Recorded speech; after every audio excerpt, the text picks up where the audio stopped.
Hello everyone. तो आज हम स्टार्ट कर रहे हैं वो first lecture of general organic chemistry. ठीक है, या आप बोल सकते हो कि ऑर्गेनिक केमिस्ट्री का ही जो फर्स्ट लेक्चर है वो आज स्टार्ट हो रहा है। ठीक है, अब जनरल ऑर्गेनिक केमिस्ट्री में बेसिकली हम क्या क्या पढ़ने वाले हैं। ठीक है, अगर आप अपनी बुक में देखोगे तो हो सकता है चैप्टर का नाम हो some basic concept in the organic chemistry, तो उसको जीओसी बोलते हैं। ठीक है, जीओसी में हम वो सारे फंडामेंटल कॉन्सेप्ट पढ़ेंगे जिन पे ऑर्गेनिक बेस्ड है। ठीक है, कि टाइप्स ऑफ रिएक्शन क्या होते हैं, उनका मैकेनिज्म क्या होता है, रिएक्शन के इंटरमीडिएट्स क्या होते हैं, वो सारी चीज़ें जो आपको ऑर्गेनिक को समझने के लिए बहुत ज़्यादा ज़रूरी हैं।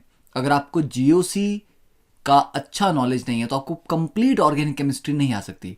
ठीक है, तो ऑर्गेनिक केमिस्ट्री में जो फर्स्ट चैप्टर है वो समझ आएगा तो आपको सेकंड आएगा, सेकंड आएगा तो थर्ड आएगा। तो आप ऐसा नहीं कर सकते कि मुझे फर्स्ट नहीं आया चलो मैं सेकंड को ही कर लेता हूं। ठीक है, फिजिकल केमिस्ट्री की तरह नहीं होता। तो if you have to build और develop confidence in organic chemistry आपको जीओसी पे ही काम करना पड़ेगा। ठीक है, इसलिए जिन बच्चों का 11th में ऑर्गेनिक वीक रह जाता है वो 12th में जाके फिर बहुत ज़्यादा सफ़र करते हैं ऑर्गेनिक केमिस्ट्री में। ओके, तो स्टार्ट करें। ठीक है, अब देखो ऑर्गेनिक केमिस्ट्री अगर हम बात करें डे टू डे लाइफ की तो छोड़ो, the moment you are see, अब जो आप कुछ देख रहे हो आपको सामने ये फ्लावर यहाँ पर इमेज दिख रही है। ठीक है, तो आपको जो विजन है, कोई चीज़ दिखाई देती है तो उसके पीछे भी ऑर्गेनिक केमिस्ट्री है।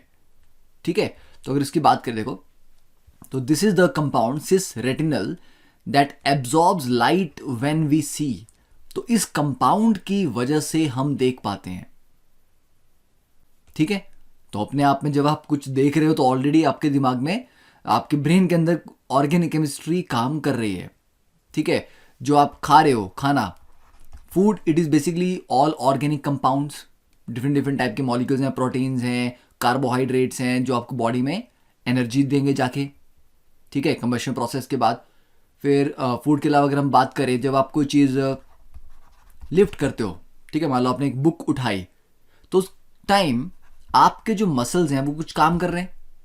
ठीक है, तो वो जो एनर्जी आपके मसल्स को मिल रही है किसी भी ऑब्जेक्ट को लिफ्ट करने के लिए या पुश करने के लिए, पुल करने के लिए, वो कहाँ से आ रही है?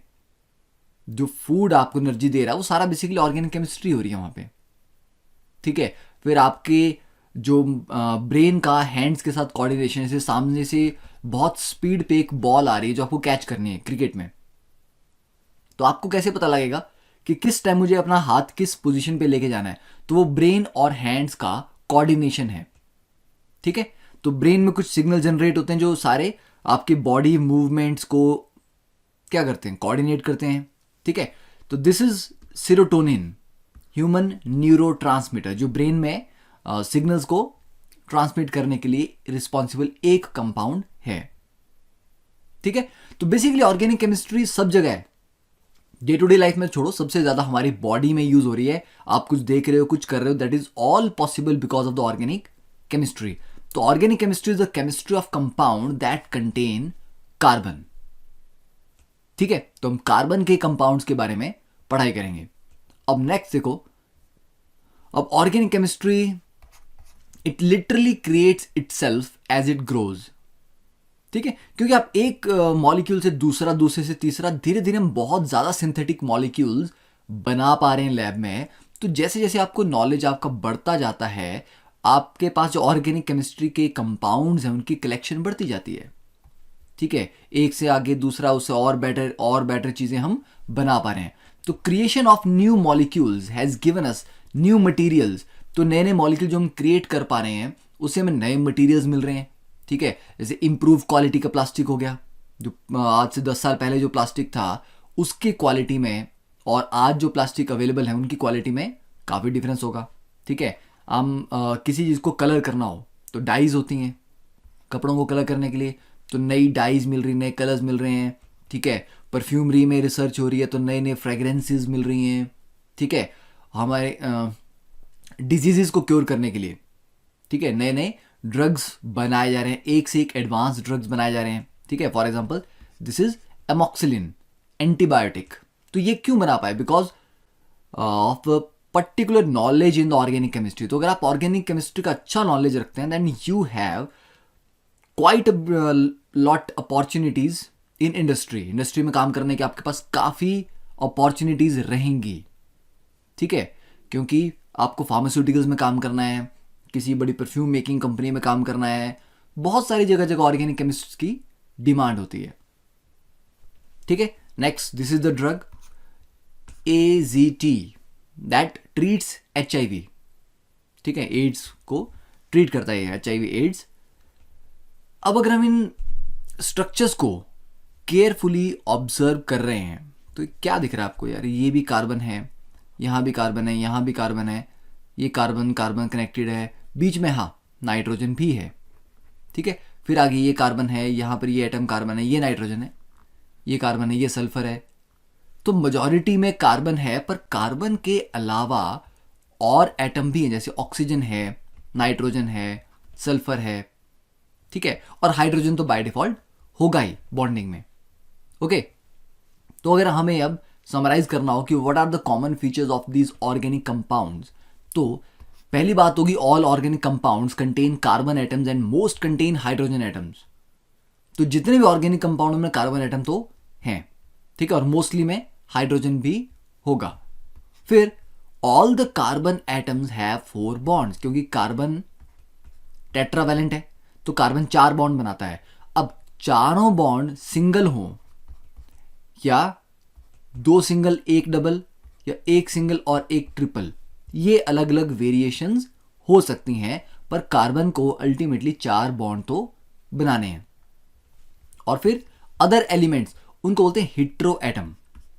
कार्बन के अलावा अगर डिफरेंट एलिमेंट्स प्रेजेंट हैं, जैसे कि ऑक्सीजन है, नाइट्रोजन है, सल्फर है, फॉस्फोरस है, अगर ये प्रेजेंट हो, these are called hetero atom, तो वो भी प्रेजेंट हो सकते हैं, ठीक है। अब ये कुछ ऐसी चीजें जो आपको लिखने की जरूरत नहीं है, जस्ट एक अंडरस्टैंडिंग कि हाँ ये ऐसा हो रहा है। अब देखो नेक्स्ट बात करते हैं वाइटल फोर्स थ्योरी। तो ऑर्गेनिक का जो ओरिजिन डिस्कस किया जाता है, बर्जीलियस एक साइंटिस्ट था। तो स्टार्टिंग में देखो ये माना जाता था कि ऑर्गेनिक कंपाउंड सिर्फ एक लिविंग ऑर्गेनिज्म में ही प्रोड्यूस हो सकते हैं, मतलब आप उसको लैब में नहीं बना सकते, ठीक है। ह्यूमन बॉडी हो या कोई एनिमल की बॉडी हो, मतलब कोई ना कोई लिविंग ऑर्गेनिज्म चाहिए, उसी के अंदर ऑर्गेनिक कंपाउंड बन सकते हैं, ऐसा सोचा जाता था, ठीक है। तो Berzelius thought that organic compound were produced only by living organisms under the influence of a vital force. क्योंकि साइंटिस्ट को लगा कि ऑर्गेनिक कंपाउंड बनाने के लिए एक स्पेशल फोर्स चाहिए, जिसको कहा गया वाइटल फोर्स। और ये उन्होंने कहा कि ये वाइटल फोर्स सिर्फ लिविंग ऑर्गेनिजम्स में ही प्रेजेंट होती है, ठीक है। तो हम ऑर्गेनिक कंपाउंड को आर्टिफिशियली प्रिपेयर नहीं कर सकते लैब में। तो ये मिथ चलता रहा अंटिल वोलर एक साइंटिस्ट था, उसने एक्सीडेंटली अमोनियम साइनाइड को हीट कर रहा था, ठीक है, और वो कन्वर्ट हो गया यूरिया में। Now urea is a organic compound, ammonium cyanide एक इनऑर्गेनिक कंपाउंड है, ठीक है। तो अमोनियम साइनाइड को हीट करने पे यूरिया मिल गया। Now this was the discovery के यूरिया एक ऑर्गेनिक कंपाउंड है और वो लैब में बना लिया, ठीक है। तो यहां से ये मिथ वीक होना स्टार्ट हुआ कि ऑर्गेनिक कंपाउंड को आप लैब में नहीं बना सकते, तो बना लिया। फिर धीरे धीरे और भी बहुत सारे कंपाउंड थे जो लैब में बनाए गए, एंड फाइनली आज हम जानते हैं कि ऑर्गेनिक कंपाउंड्स को इजीली लैब में बनाया जा सकता है, ठीक है। तो वाइटल फोर्स थ्योरी के बारे में हमें थोड़ा बहुत इंफॉर्मेशन होनी चाहिए कि हाउ थिंग्स स्टार्टेड, ठीक है। तो वाइटल फोर्स थ्योरी है, इसको भी लिखने की जरूरत नहीं है क्योंकि nobody is going to ask it, ठीक है। Next is catenation. तो कैटिनेशन जैसे कि 10th क्लास में भी पढ़ा होता है कि it is the self linking property of an element. अब don't confuse catenation with carbon, ये नहीं आपको लगना चाहिए कि कैटिनेशन सिर्फ कार्बन दिखाता है, ठीक है। The catenation can be shown by other elements also, तो it is a property which can be shown by any element, okay, it is not restricted to carbon only. तो सिर्फ कार्बन ही catenation show करेगा ऐसा नहीं है, ठीक है, बाकी एलिमेंट्स भी कैटिनेशन शो करते हैं, पर yes the carbon shows catenation most effectively, ठीक है। तो कार्बन अगले कार्बन से बॉन्डेड हो जाता है, वो नेक्स्ट कार्बन से बॉन्ड बना रहा है, वो नेक्स्ट कार्बन से बॉन्ड बना रहा है, ठीक है। तो it is a self linking property, straight chain बना रहा है, ब्रांचेस बना रहा है, जिसकी वजह से we can have very long long chain structures. ठीक है, that is why we have a very large variety, millions of organic compounds in existence today. ठीक है, अब हम काम की बात पे आते हैं. यहां पे ऑर्गेनिक कंपाउंड्स की क्लासिफिकेशन. ठीक है, तो द ऑर्गेनिक कंपाउंड, तो just pause the video here और एक बार इसको नोट डाउन कर लो, then will go into the detail explanation. Okay, तो देखो organic compound first open chain और एसाइक्लिक और एलिफेटिक. दूसरा हो गया क्लोज चेन. तो ओपन चेन का मतलब है कि हाँ स्ट्रेट चेन है, कोई रिंग नहीं बन रहा. क्लोज चेन का मतलब है जैसे मान लो 3 मेंबर रिंग बन गया, 4 मेंबर रिंग बन गया, 6 मेंबर रिंग बन गया. ठीक है, तो एक हो गया ओपन और एक हो गया क्लोज्ड रिंग टाइप. फिर ओपन में सैचुरेटेड, सैचुरेटेड मतलब सारे सिंगल बॉन्ड है. अनसैचुरेटेड जैसे कहीं डबल बॉन्ड आ गया, ठीक है, ट्रिपल बॉन्ड आ गया. तो अनसैचुरेटेड में डबल बॉन्ड ट्रिपल बॉन्ड होंगे, सैचुरेटेड में सारे सिंगल बॉन्ड होंगे. फिर जो क्लोज चेन थे, साइक्लिक थे, इनमें एक होगा होमोसाइक्लिक. होमोसाइक्लिक का मतलब है कि साइकिल के सारे एटम जो हैं वो कार्बन ही हैं. ठीक है, जैसे मान लो कि 6 एटम का साइकिल बनाना है तो उसके सारे के सारे एटम जो है वो कार्बन ही होंगे, तो होमोसाइक्लिक. कार्बन के अलावा, ठीक है, other than carbon, if there are other elements involve in the cycle, जैसे कि ये कार्बन, कार्बन यहां पे ऑक्सीजन, ठीक है, ये कार्बन, ये ऑक्सीजन आ गई, तो ऑक्सीजन प्रेजेंट है रिंग में. ओके, अब ज्यादा इजीली इसको मैसेज देख सकते हैं. जैसे 6 कार्बन का रिंग था और यहां पे मान लो ये 5 का है, 5 में से एक ऑक्सीजन है, बाकी कार्बन है, तो ये हेटेरोसाइक्लिक है. या नाइट्रोजन भी हो सकती थी, ये 4 का रिंग भी हो सकता था ऑक्सीजन के साथ. ठीक है, तो जब कार्बन के अलावा बाकी एलिमेंट्स भी प्रेजेंट हैं, those are heterocyclic. Homo stands for सिर्फ कार्बन, हेटेरो मींस कार्बन के अलावा बाकी भी हैं. देन एलिसाइक्लिक और एरोमेटिक. एरोमेटिक एक अलग ही क्लास ऑफ कंपाउंड्स है. तो एरोमेटिक क्या होते हैं क्या नहीं होते वो मैं तभी समझ आएगा जब हम उसको पढ़ेंगे. अभी ये समझाना कि हाँ एरोमेटिक क्या है. It's a different class of compound, it's a different category of compounds.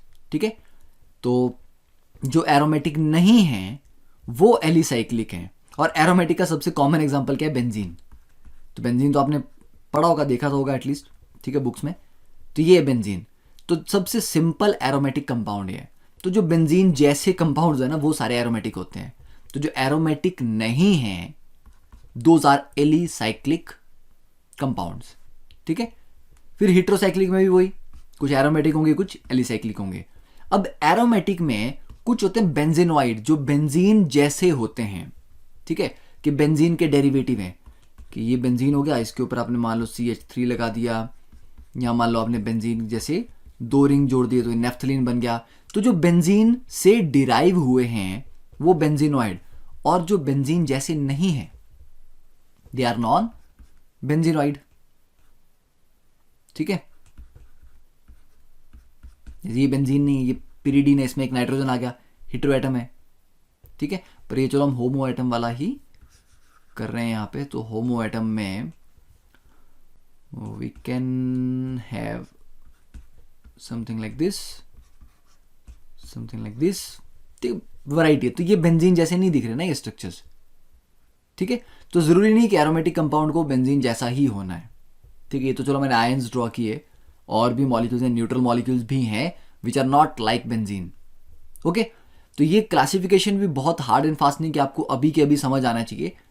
Eventually सारी चीज़ें जिसको बोलते हैं ना, जैसे आपको ABC जब स्टार्ट किया था तो टफ लगती होगी, आज की डेट में ABC को पढ़ने की जरूरत तो नहीं है.